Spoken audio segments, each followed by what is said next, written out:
node, the plot to fire Powell. The White House is tightening the screws on Jerome Powell, the chairman of the Federal Reserve. Donald Trump is unhappy with the head of the U.S. Central Bank. Here's why. Powell, who hurriedly cut federal interest rates by 75 basis points ahead of the 2024 election, has been reluctant to ease monetary conditions further, citing potentially inflationary effects of the White House's new tariff policies. Trump has been floating the idea of firing him for a while now. The regulator, for his part, has maintained since November that Trump lacks the legal authority to do so. Powell's term is slated to end in May 2026 in any case. Jerome Powell has been very bad for our country, Trump said over the weekend. We should have the lowest interest rate on earth and we don't. He just refuses to do it.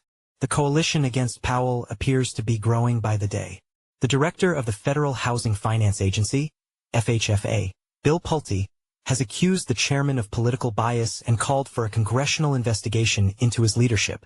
Republican members of Congress, such Senators Rick Scott and Tommy Tuberville, and House Judiciary Chair Jim Jordan, have, too, criticized Powell's actions over the past few months. Then there's Kevin Warsh, a former Federal Reserve governor, and potential Powell replacement, who says that it's time for regime change at the Federal. I'm only naming a few people, but the list is long. Now, the Federal Reserve is technically independent, so Powell is protected from arbitrary dismissal and can only be removed for cause, meaning there needs to be a serious, legally justified reason to fire him. Powell's critics are now using the Federal Reserve's $2.5 billion headquarters renovation as a new angle of attack, alleging potential misconduct or that Powell misled Congress in his testimony regarding the renovation. The project was set in motion years before Trump appointed Powell in 2018. The pressure has increased even more in the last couple of days. Treasury Secretary Scott Bessent said on Tuesday that a formal process to replace Powell was underway. A few hours later, Congresswoman Anna Paulina Luna tweeted that Powell's firing was imminent, sending polymarket odds of the event to 27%. The rumors did not abate on Wednesday. Bloomberg and CBS reported today that Trump was looking to pull the trigger soon, while the New York Times claimed that the president had already drafted a letter to the effect.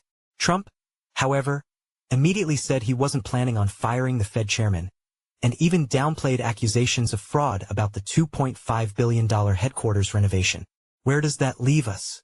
Let's keep our eyes on the prize. CME FedWatch indicates there's only a 2.6% chance of rates coming down at the next Federal Open Market Committee, FOMC, meeting, scheduled for July 30th.